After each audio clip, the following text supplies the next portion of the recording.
Hello guys, সবাই কেমন আছো? আশা করি সবাই খুব ভালো আছো। তো আমি আল্লাহর রহমতে খুবই ভালো আছি। গাইস, তোমরা তো জানোই যে মেয়েরা সুন্দরী হওয়ার জন্য কতই না পাগল। আর তারা সুন্দরী হওয়ার জন্য দোকানের কোনো আটা ময়দা ইউজ করা বাদই রাখে না, মানে একেবারে সব ইউজ করে ফেলে আর কি। তো যাই হোক, আজকে আমরা এমন একটি গল্প জানতে পারবো যেখানে একটি মেয়ে তার সৌন্দর্য ধরে রাখার জন্য একটি কেমিক্যাল ইউজ করে, যার ফলে শেষ পর্যন্ত সে একটি ভয়ানক মনস্টারে রূপান্তরিত হয়। আর আমি ব্যক্তিগতভাবে তোমাদেরকে বলে দিচ্ছি, কারণ এই মুভির কিছু সিন খুবই ভয়ানক। যাদের হার্ট দুর্বল তারা ভুলেও এই মুভিটা দেখবে না। তো যাই হোক গাইস, চলো এক কাপ চা নিয়ে বসে যাই আজকের ইন্টারেস্টিং গল্পটা দেখার জন্য। গল্পের শুরুতে একটি লোক ডিমের কুসুমের ভিতর একটি গ্রিন কালার লিকুইড ইনজেক্ট করে এবং কিছুক্ষণ পর সেই কুসুম থেকে আরেকটি কুসুম বের হয়ে আসে। আর এখানে আমরা বুঝতে পারি যে কোনো একটা কিছুর এক্সপেরিমেন্ট চলছে। আর তারপর দৃশ্যের পরিবর্তন হয়। এরপর আমরা একটি স্থানে কিছু লোকদের এলিজাবেথ স্পার্কাল নামে একটি স্টার তৈরি করতে দেখতে পাই। আর এখানে এলিজাবেথ হচ্ছে খুবই সুন্দর একজন মডেল এবং এই শো এর প্রধান চরিত্র। আর এই শোটি অনেক বছর ধরেই চলছে। আর এলিজাবেথ যেহেতু সুন্দরী, তার জন্য এই শোটি দেখার জন্য অনেক দূর দূরান্ত থেকে মানুষ আসে এবং সবাই এলিজাবেথের সাথে সেলফি তুলতে চায়। কিন্তু এখানে এখন অবাক করা বিষয় হচ্ছে, ধীরে ধীরে এই শো থেকে মানুষ কমে যাচ্ছে। মানে এখানে আমরা বুঝতে পারি যে এলিজাবেথের সৌন্দর্য ধীরে ধীরে নষ্ট হয়ে যাচ্ছে। তো যাই হোক, তারপর আমরা এলিজাবেথ স্পার্কালকে দেখতে পাই, যার বয়স এখন 50 বছর এবং সে বৃদ্ধ হয়ে গিয়েছে। কিন্তু তবুও সে এখন সেই শো এর প্রধান চরিত্র আছে। তো এরপর শুটিং শেষে এলিজাবেথ যখন ওয়াশরুমে যাচ্ছিল, তখন সে দেখতে পায় লেডিস ওয়াশরুমটি বন্ধ। আর তখন সে পুরুষদের ওয়াশরুমে চলে যায়। আর সে ওয়াশরুমের ভিতরে গিয়ে শো এর ডিরেক্টরকে দেখতে পাই, যে সে কারো সাথে ফোনে কথা বলছিল। আর সে বলছিল এলিজাবেথ আগের মতনই, এলিজাবেথের কারণে আমাদের রেটিং কমে যাচ্ছে। আমি এখন এলিজাবেথকে রিপ্লেস করে দেব। আমার এখন তার জায়গায় একটি নতুন সুন্দরী মেয়ে দরকার। আর এইগুলো শুনে ওয়াশরুমে থাকা এলিজাবেথ পুরোপুরি ভাবে ভেঙে পড়ে। মানে সে যে সৌন্দর্যের গর্ব করত তা আজকে শেষ হয়ে গিয়েছে। আর তারপর এলিজাবেথ আয়নায় সে নিজের চেহারাকে ভালোভাবে দেখতে থাকে, যেখানে পরিষ্কার ভাবে বোঝা যাচ্ছে যে তার বয়সের ছাপ তার চেহারায় ফুটে উঠেছে। মানে গাইস, মানুষের সৌন্দর্য চিরজীবন থাকে না। তো যাই হোক, বয়স বাড়াতে তার দুঃখ তো ছিলই, কিন্তু এখন দুঃখ আরো বেশি বেড়ে গিয়েছে, কারণ তাকে শো থেকে বের করে দেওয়া হয়েছে। আর এমন করে সবকিছু সে ছেড়ে দিতে চাচ্ছে না। আর তাই সে প্রথমে ডিরেক্টরের সাথে কথা বলে। আর তখন ডিরেক্টর এলিজাবেথকে বলে, দেখো, আমি তোমাকে কোনো সাহায্যই করতে পারবো না, কারণ আমার শো চলে মানুষ দিয়ে। আর সেখানে যদি মানুষই না আসে, তাহলে আমি তোমাকে দিয়ে কি করব? আর তাই আমি মানুষদেরকে সেটা দিতে চাই যেটা মানুষের দরকার, অর্থাৎ সৌন্দর্য। আর সেই সৌন্দর্যটা এখন তোমার কাছে নেই। ডিরেক্টরের কথায় এলিজাবেথ অনেক কষ্ট পায় এবং সে সেখান থেকে বেরিয়ে পড়ে। আর এলিজাবেথ ড্রাইভ করতে করতে ডিরেক্টরের কথাগুলো ভাবতে থাকে। আর এগুলো ভাবতে ভাবতে তার ড্রাইভিং থেকে মনোযোগ সরে যায়। আর রাস্তায় তার একটি গাড়ির সাথে অ্যাক্সিডেন্ট হয়। কিন্তু অদ্ভুত ব্যাপার হচ্ছে, এত খারাপ অ্যাক্সিডেন্টের পরেও ডাক্তার তাকে জানায় তার শরীরে কোনো গুরুতর আঘাত লাগেনি। তো যাই হোক, তারপর হসপিটাল থেকে এলিজাবেথকে ছেড়ে দেওয়া হয়। আর তারপর সে বাড়িতে এসে কান্না করছিল, কারণ সে রাস্তায় তার ছবিযুক্ত পোস্টারকে ছিঁড়ে ফেলতে দেখেছে। আর তারপর আমাদের দৃশ্যটি ফ্ল্যাশব্যাকে নিয়ে যাওয়া হয়। আর আমরা দেখতে পাই হসপিটালের একটি নার্স তার পিঠের হাড় পরীক্ষা করে। এরপর সেই নার্সটি তার কাপড়গুলো দিয়ে দেয়। আর এলিজাবেথ যখন হসপিটাল থেকে বের হয়, তখন সে বুঝতে পারে নার্স তাকে কোটের মধ্যে একটি মেসেজ দিয়েছে। আর মেসেজটিতে লেখা ছিল, এটি আমার জীবন পরিবর্তন করে দিয়েছে। আর এর সাথে একটি পেন ড্রাইভও ছিল, আর যেটাতে লেখা ছিল দ্য সাবস্টেন্স। এলিজাবেথ ঘরে আসার পর সে ড্রাইভটি ওপেন করে সেখানে দ্য সাবস্টেন্স এর একটি পদার্থের ব্যাপারে ধারণা দেওয়া হচ্ছিল। আর এখানে আমরা একটি হলুদ কালার পদার্থ দেখতে পাই। এই পদার্থটি অনেক কার্যকর একটি পদার্থ ছিল। মানে এই পদার্থটি একটি বৃদ্ধ মানুষকে তার যৌবন ফিরিয়ে দিতে পারে। আর এই পদার্থটির সাথে আরো একটি পানীয় পদার্থ আছে, যেটা দোনো ভেরিয়েন্ট, মানে পুরনো শরীর এবং নতুন শরীরকে একসাথে কানেক্টেড রাখতো। আর এই পদার্থটি যে ইউজ করবে, প্রতি 7 দিন পর পর তার বডি সুইচ করতে হবে। মানে 7 দিন তার আসল বডিতে থাকবে, আর বাকি 7 দিন তার নতুন বডি, মানে যৌবন কালের যে বডিটা, ওইটাতে থাকবে। আর এখানে আমরা জানতে পারি তার নতুন বডিকে সুন্দর রাখার জন্য প্রতি 7 দিন পর পর একটি পদার্থ ইনজেক্ট করতে হবে, এবং ওই পদার্থটি তার পুরনো দেহর মেরুদণ্ড থেকে ক্যালসিয়াম বাহির করে মিক্স করে তারপর ইনজেক্ট করতে হবে। তাহলেই তার নতুন বডি বেঁচে থাকতে পারবে। আর এখানে উল্লেখ্য, একটি বডি যখন অ্যাক্টিভ থাকবে, তখন অপর বডিটি অজ্ঞান অবস্থায় থাকবে। আর এসবগুলো দেখার পর এলিজাবেথের কাছে সবকিছু মিথ্যা মনে হয়। আর তার জন্য সে পেন ড্রাইভটি ডাস্টবিনে ফেলে দেয়। কিন্তু রাতে সে তার পুরনো ছবিগুলো দেখার পর তার মন খারাপ হতে থাকে। তাই সে ড্রাইভটি ওই ডাস্টবিন থেকে তুলে ওই নাম্বারে কল করে দেয়। কল করে বলে ওই সাবস্টেন্সটি আমি অর্ডার করতে চাই, এবং তখন তাকে ফোনের অপর পাশ থেকে একটি অ্যাড্রেস বলে, এবং সেই অ্যাড্রেস থেকে মেডিসিন মেডিসিনটি নিয়ে যেতে বলে। তারপর তারা কল কেটে দেয়। এরপর দিন সকালে এলিজাবেথ নিউজ পেপারে দেখতে পায় তার কোম্পানি তার পরিবর্তে নতুন মডেল নিয়োগের জন্য বিজ্ঞাপন দিয়েছে। এটা দেখে এলিজাবেথের মন খারাপ হয়। তো এরপরে এলিজাবেথের কাছে একটি চিঠি আসে, আর এলিজাবেথ যখন সেই চিঠিটি খুলে তখন একটি কার্ড দেখে যেখানে 503 লেখা ছিল। এরপর এলিজাবেথ সেই অ্যাড্রেসে চলে যায় যেটা তাকে রাতে বলা হয়েছিল, আর সেখানে গিয়ে সে একটি পুরান লকার দেখতে পায়। তারপর ওই কার্ডের যে কোডটি ছিল মানে 503 সেটা যখন স্পেন্ড করে তখন দরজাটি খুলে যায় এবং সেই জায়গায় 503 নাম্বার একটি লকার ছিল। তখন সেটা খুলে সে একটি বক্স দেখতে পায়। বক্সটি নিয়ে দ্রুত এলিজাবেথ ঘরে চলে আসে। এরপর এলিজাবেথ বক্সটি ওপেন করে যেখানে সে একটি গ্রিন কালার সিরাম ও ইনজেকশন এবং স্টেবিলাইজার দেখতে পায়। আর এই স্টেবিলাইজারের কাজ হচ্ছে পুরনো বডিকে স্টেবল রাখা, মানে এটা দিয়ে সে নতুন বডি এবং পুরনো বডিকে স্টেবল রাখতে পারবে। আর প্রতি সপ্তাহে এক বডি থেকে আরেক বডিতে সুইচ করার জন্য তাকে একটা বিশেষ ধরনের পাইপ দেওয়া হয়েছে, আর ওল্ড এবং নিউ বডির জন্য আলাদা আলাদা ভাবে কিছু খাবার দিয়েছে। এরপর এলিজাবেথ ওয়াশরুমে গিয়ে সেই গ্রিন কালার পদার্থটি তার নিজের শরীরে ইনজেক্ট করে নেয়। আর ইনজেক্ট করার কিছুক্ষণ পর তার শরীরে অসহ্য যন্ত্রণা শুরু হয়, আর সেই যন্ত্রণায় এলিজাবেথ ছটপট করতে থাকে। আর তখন আমরা তার চোখে দেখতে পাই তার চোখের মণিগুলো ডাবল হয়ে যাচ্ছে। আর এরপর তার পিঠের মেরুদণ্ড ফেটে একটি নতুন সুন্দর মেয়ে বাহির হয়ে আসে। আর এটা এলিজাবেথের নতুন ভেরিয়েন্ট, অর্থাৎ নতুন বডি আর কি। আর এলিজাবেথ এগুলো দেখে তো বিশ্বাসই করতে পারছে না যে সে এত সুন্দর হয়ে গিয়েছে। তবে যাই হোক ভাই,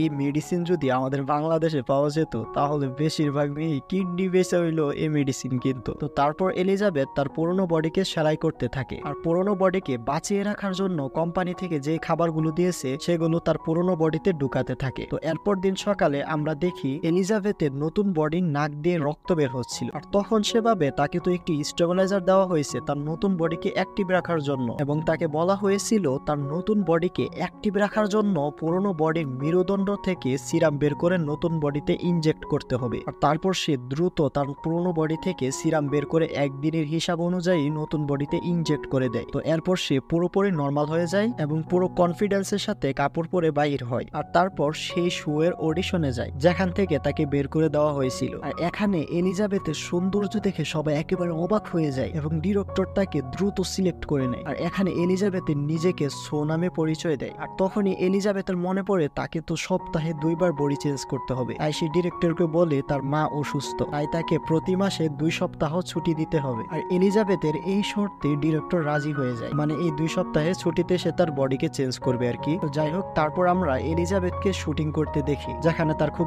স্টাইলিশ ছবি তোলা হচ্ছিল। আর এই শুটিংটি সে খুব এনজয় করছিল। আর এভাবে দেখতে দেখতে সে একেবারে ফেমাস হয়ে যায়, আর শহরের বিভিন্ন জায়গায় তার অ্যাড চলতে থাকে। সে দ্রুতই খুব জনপ্রিয় পেয়ে যায়। আর এভাবে দেখতে দেখতে এলিজাবেথের 6টা দিন কেটে যায়। আর আজকে এলিজাবেথের 7ম দিন, মানে বডি চেঞ্জ করার দিন ছিল। অর্থাৎ আজ থেকে আগামী 7 দিন এলিজাবেথ তার পুরনো বডিতে থাকতে হবে। তো এরপর সে তার পুরনো বডিতে শিফট করে এবং নতুন বডিতে কিছু খাবার ইনজেক্ট করে ঢুকিয়ে দেয়। এরপর সে তার পুরনো বডিকে নিয়ে অফিসে চলে যায় এবং সেখানে ডিরেক্টর তাকে তার পারিশ্রমিকের বিনিময়ে কিছু গিফট দিয়ে শো থেকে তাকে বের করে দেয়। তো এরপর এলিজাবেথ বাড়িতে এসে মন খারাপ করে বসে থাকে। আর এইভাবে দেখতে দেখতে এলিজাবেথের 7 দিন কেটে যায়। এখন তার শোতে মানে নতুন বডিতে শিফট করার দিন চলে এসেছে। আর তারপর এলিজাবেথ তাড়াতাড়ি করে শোতে কনভার্ট হয়ে যায় এবং তখন সে লক্ষ্য করে তার পুরনো বডি মেঝেতে পড়ে আছে। আর এভাবে যদি বডি মেঝেতে পড়ে থাকে তাহলে কেউ দেখে ফেললে তো সে ঝামেলা পড়বে। তাই এই বডিকে লুকানোর জন্য সে একটি দেওয়ালে বড় করে ড্রিল করতে থাকে, মানে এই বডিকে সে দেওয়ালের ভিতর রাখবে আর কি। আর সে যখন দেওয়ালটি ভাঙছিল তখন প্রচুর শব্দ হচ্ছিল। আর সেই শব্দে একটি প্রতিবেশী দেখতে চলে আসে যে এখানে কি হচ্ছে। আর প্রতিবেশী এসে যখন দেখে সুন্দরী মেয়ে তখন তো সে ফিদা হয়ে যায়। মানে আসানা গাইস, কিছু ছাপড়ি পোলা পাইন সুন্দরী মেয়ে দেখলে একদম গলে যায় সেরকম আর কি। তো তারপর এলিজাবেথ তাকে বুলবাল বুঝিয়ে সেখান থেকে বিদায় করে দেয়। আর সেও সুন্দরী মেয়ে দেখে বেশি প্রশ্ন করে না। এখানে ছাপড়ি আর উল্টা বলে কি জানেন, যদি কোনো সাহায্য লাগে আমাকে ডাক দিও, আমি পাশে ফ্ল্যাটে থাকি। তো এরপর আমরা দেখি এলিজাবেথের দেওয়াল ভেঙে একটি গোপন রুম তৈরি করে সেখানে সে তার বডিকে লুকিয়ে রাখে এবং তার সাথে সে তার পুরনো ফটোগুলো লুকিয়ে রাখে। তো এর কিছুদিন পর এলিজাবেথ যখন একটি শুতে ছিল তখন সে বলেই গিয়েছিল যে আজকে তার বডি শিফট করার দিন। এমনকি ধীরে ধীরে তার পুরনো বডির খাবারও শেষ হয়ে গিয়েছিল। আর ওই দিন রাতে একটি ছেলেকে সে তার বেডরুমে ইন্টিমেট হওয়ার জন্য ডাকে, কিন্তু তখনই তার নাক দিয়ে রক্ত বের হতে থাকে এবং তার বডিতে প্রচুর যন্ত্রণা হতে শুরু করে। তখন সে বুঝতে পারে আজ তার বডি চেঞ্জ করার দিন ছিল, কিন্তু সে বডি চেঞ্জ করার বদলে উল্টো এই নতুন বডিতে থাকার সিদ্ধান্ত নিয়ে নেয়। আর তার জন্য সে কি করে পুরনো বডির মেরুদণ্ড থেকে থেকে সিরাম বের করে নতুন বডিতে নিয়ে নেয়, আর তাই এই মুহূর্তে সে ঠিক হয়ে যায়। কিন্তু সে এখনো জানে না এর জন্য যে ভবিষ্যতে অনেক বড় পস্তাতে হবে। তো এরপর আরো 7 দিন এলিজাবেথ নতুন বডিতে থেকে যায়, মানে মোট 14 দিন সে নতুন বডিতে থেকে যায়। তো 14 দিন পর যখন এলিজাবেথ বডি চেঞ্জ করে তখন সে দেখে তার একটি আঙ্গুল নষ্ট হয়ে গিয়েছে। আর তাই এলিজাবেথ ওই মেডিসিন কোম্পানিতে কল করে এবং বলে, আমি একটি মিস্টেক করে ফেলেছি, আমি নতুন বডিতে 14 দিন থেকে ফেলেছি, যার ফলে আমার একটি আঙ্গুল নষ্ট হয়ে গিয়েছে। এখন এটাকে ঠিক করার কোনো উপায় আছে কি? তখন তারা তাকে বলে এটা কোনোভাবেই ঠিক করা যাবে না। আর এটা শুনে এলিজাবেথ খুব ভয় পেয়ে যায়। তখন সে বুঝতে পারে যে সে কত বড় ভুল করেছে। তো এরপর এলিজাবেথ খাবার খাওয়ার জন্য একটি রেস্টুরেন্টে যায়, যেখানে গিয়ে সে একটি বৃদ্ধ লোককে দেখতে পায় যে তার সাথে খুব অদ্ভুতভাবে কথা বলছিল। তখন এলিজাবেথ লক্ষ্য করে ওই বৃদ্ধ লোকটির হাতে একটি কালো চিহ্ন, যেটা সে হসপিটালের নার্সের হাতে দেখেছিল। তখন সে বুঝতে পারে যে এটা নার্সের ওল্ড বডি। আর তখন ওই বৃদ্ধটি বলে, তোমার নতুন বডি তোমাকে খাওয়া শুরু করেছে কি? আর এটা শুনে এলিজাবেথ ভয় পেয়ে দৌড়ে সেখান থেকে চলে আসে। তো এরপর সে বাড়িতে এসে সিদ্ধান্ত নেয় যে সে ওল্ড বডিতে থেকে যাবে। কিন্তু সে যখন আবার সুয়ের সৌন্দর্যের একটি পোস্টার দেখে তখন সে তার সব কনফিডেন্স হারিয়ে ফেলে। আর তারপর সে পাগলের মতো আচরণ করতে থাকে যে সে এখন কি করবে। তো এরপর দিন আমরা দেখি সে তার নতুন বডিতে সুইচ করে এবং একটি ডান্স শোতে চলে আসে। আর সে যখন ডান্স করছিল তখন সে তার শরীরে কিছু পরিবর্তন দেখতে পায়, তাই সে ভয় পেয়ে ওয়াশরুমে চলে যায়। আর তখন আমরা দেখি যে তার পেট থেকে একটি চিকেন লেগ পিস বাহির করে, যেটা সে রাতে খেয়েছিল। আর এটা দেখে তো সে খুব ভয় পেয়ে যায়। আর তখনই আমরা দেখি সুয়ের ঘুম ভাঙে, অর্থাৎ এতক্ষণ সু স্বপ্ন দেখছিল। তো সকালে সু সেজে গুজে যখন অফিসে যায় তখন তাকে ডিরেক্টর বলে যে এই শোটি এখন নর্মাল কোনো শো নয়, এটা এখন অনেক বিখ্যাত শো হয়ে গিয়েছে। আর এটা শুনে এলিজাবেথ অনেক খুশি হয়। আর এখানে উল্লেখ্য এলিজাবেথ অনেক দিন হলো এই নতুন বডিতে রয়ে গিয়েছে, মানে এখন তার কাজের এত প্রেসার পড়ে গেছে যার ফলে সে পুরনো বডিতে শিফট করতে পারছে না। তো কিছুদিন পর যখন এলিজাবেথ পুরনো বডিতে শিফট করে তখন আমরা দেখি সে একদম বড় হয়ে গিয়েছে, মানে এই বডি মেরুদণ্ড থেকে সিরাম বের করে নতুন বডিকে অনেক দিন ধরে চালানোর জন্য এই পুরনো বডি ড্যামেজ হয়ে গিয়েছে। আর এলিজাবেথ যখন এই অবস্থায় নিজেকে দেখে তখন সে নিজের উপর ঘৃণা করতে থাকে এবং তার ঘরে সুয়ের যত ছবি ছিল সবগুলো নষ্ট করে ফেলে। এরপর সে আবার ওই সিরাম কোম্পানিতে কল করে বলে, সবকিছু কি কোনোভাবে ঠিক করা যাবে? আমি কি আমার আগের বডি ফিরে পেতে পারি? তখন কোম্পানির লোক বলে, আমরা তো আগেই বলেছি যেটা হয়ে গেছে সেটা কখনো বদলানো যাবে না, এখন সবকিছু আপনার হাতে, আপনি চাইলে এখানে সবকিছু থামিয়ে দিতে পারে এবং আপনার পুরনো বডিকে নিয়ে সারা জীবন কাটিয়ে দিতে পারে।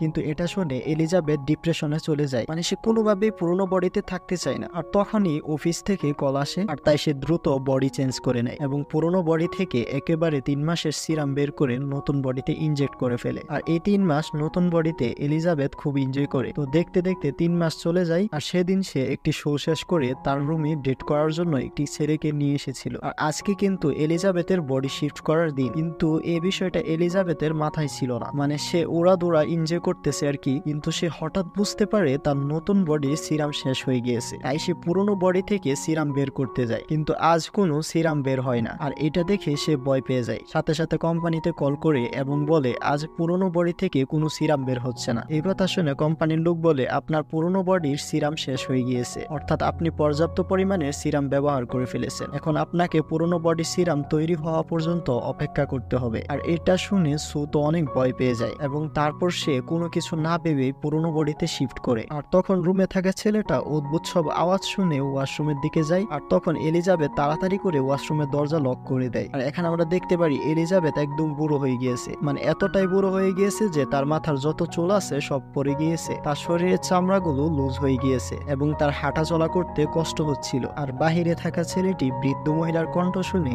ভয়ে সেখান থেকে পালিয়ে যায়। তারপর এলিজাবেথ কোম্পানিতে কল করে এবং সে বলে সে সবকিছু এখন বন্ধ করতে চায়। তখন কোম্পানি তার কথাতে রাজি হয় এবং তাকে টার্মিনেশন সাবস্টেন্স নিয়ে যেতে বলে। এলিজাবেথের বডি অনেক খারাপ দেখা যাচ্ছিল, তাই সে একটি কাপড় দিয়ে ঢেকে ওই টার্মিনেশন সাবস্টেন্সটি নিতে সেই স্থানে পৌঁছায়। টার্মিনেশন সাবস্টেন্সটি আনার পর সে যখন সেটা সুয়ের শরীরে লাগাতে যাচ্ছিল তখনই তার কোম্পানির তরফ থেকে বলা কথাগুলো তার মনে পড়ে, অর্থাৎ তুমি যদি এই টার্মিনেশন সাবস্টেন্সটি একবার যদি পুরনো বডিতে প্রবেশ করাও চাও তাহলে তুমি যেমন আছো সারা জীবন তেমনই থাকতে হবে, অর্থাৎ সারা জীবন বুড়ো হয়ে থাকতে হবে। আর এই কথা ভেবে সে সুকে আর এই টার্মিনেশনটি দেয় না। আর সে যখন আয়নায় নিজের চেহারা দেখে তখন তার সুয়ের প্রতি অনেক রাগ হয়। সেভাবে তার সবকিছু নতুন বডি সুয়ের জন্য হয়েছে, তাই সেই রাগে টার্মিনেশনটি সুয়ের শরীরে প্রবেশ করিয়ে দেয়। আর সে যখন প্রায় অর্ধেক সাবস্টেন্স প্রবেশ করিয়ে ফেলে তখন তার মনে পড়ে তার তো সামনে অনেক শো রয়েছে, সেই শোগুলোতে তাকে জয়েন করতে হবে এবং তাকে অনেক অ্যাওয়ার্ড জিততে হবে। এলিজাবেথ সেই অ্যাওয়ার্ড গুলো পেতে চায় এবং সে অনেক প্রশংসা পেতে চায়, তাই এলিজাবেথ অর্ধেক সাবস্টেন্স আর সুকে দেয় না। আর তখনই তার মনে হয় যে সুকে মারা গিয়েছে। আর সে সুকে যখন জাগানোর অনেক চেষ্টা করে কিন্তু সুয়ের বডি কোনোভাবেই অ্যাক্টিভ হয় না। আর তাই সেভাবে বডি সুইচ করবে কিন্তু বডিও সুইচ হচ্ছে না, কারণ তার বডিতে পর্যাপ্ত পরিমাণে সিরাম নেই। এলিজাবেথ বুদ্ধি করে তার মেরুদণ্ড থেকে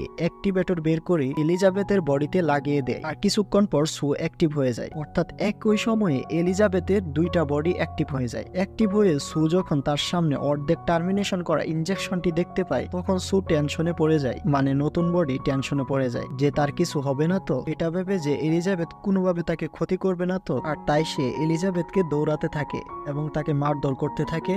আর মারতে মারতে অবশেষে এলিজাবেথের মাথায় একটি আয়নার সাথে বাড়ি দিয়ে ফাটিয়ে দেয়। আর সেখানে এলিজাবেথ মারা যায়। আর এলিজাবেথকে মারার পর সে বুঝতে পেরেছে সে আর কখনো ওল্ড বডি থেকে সাবস্টেন্স বের করতে পারবে না। তো যাই হোক, তারপর সু সবকিছু পরিষ্কার করে শো এর জন্য বেরিয়ে পড়ে এবং সেখানে পৌঁছানোর পর সবাই তাকে বড়সড় ভাবে ওয়েলকাম জানায়। তার কাছে সবকিছু দেখে অনেক ভালো লাগে, কিন্তু হঠাৎ তার শরীর দুর্বল হতে শুরু করে, তার নাক থেকে রক্ত বের হতে থাকে এবং সে প্রচুর গাবড়ে যায়। আর সে যখন আয়নার সামনে গিয়ে মুখ খুলে সে দেখে তার একটি দাঁত পড়ে গিয়েছে। আর সে যখন আরেকটি দাঁত টাচ করে সেটিও খুলে পড়ে যায়। সে এখন বুঝতে পেরেছে এলিজাবেথকে মারার ফলে তার বডি ধীরে ধীরে দুর্বল হয়ে পড়েছে, তার বডির চামড়া ধীরে ধীরে কাগজের মতো হয়ে যাচ্ছে। এখন সেভাবে যদি সে বেঁচে থাকতে চায় তাহলে তাকে খুব তাড়াতাড়ি অ্যাক্টিভেশন সিরাম লাগাতে হবে। তাই সে দৌড়ে তার বাড়িতে যেতে থাকে, কিন্তু যাওয়ার সময় সে যখন লিফটে ছিল তখন দেখে তার হাতের নখগুলো খুলে পড়ে যাচ্ছে এবং তার কানে একটি ছিঁড়ে পড়ে গিয়েছে। আর তার বডিতে প্রচন্ড যন্ত্রণা হচ্ছিল এবং সে অনেক ভয় পেতে থাকে। এরপর সে খুব তাড়াতাড়ি করে তার বাসায় যেতে থাকে এবং তার যাওয়ার পথে সিরাম কোম্পানির বলা একটি কথা মনে পড়ে। কোম্পানির তরফ থেকে প্রথম থেকে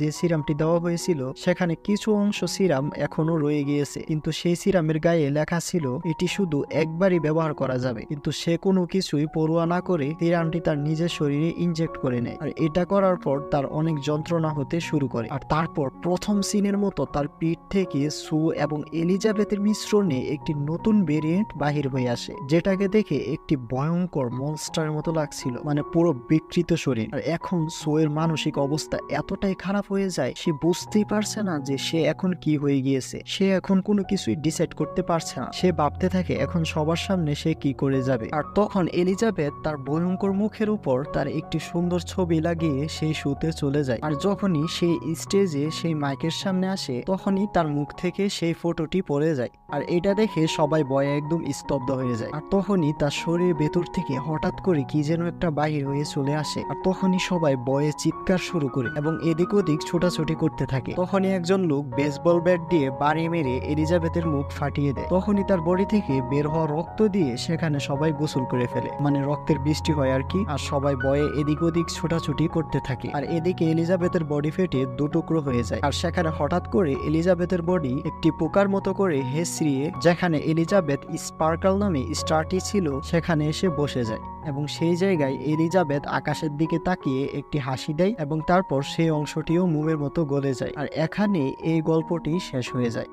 সো গাইস, আর এখান থেকে আমরা বুঝতে পারি এলিজাবেথের সুন্দরী হওয়ার ইচ্ছে তাকে মৃত্যুর দিকে ঠেলে নিয়ে গিয়েছে। তো যাই হোক, সবাই ভালো থাকবে, সুস্থ থাকবে এই কামনা করে আজকের মতো বিদায় নিচ্ছি।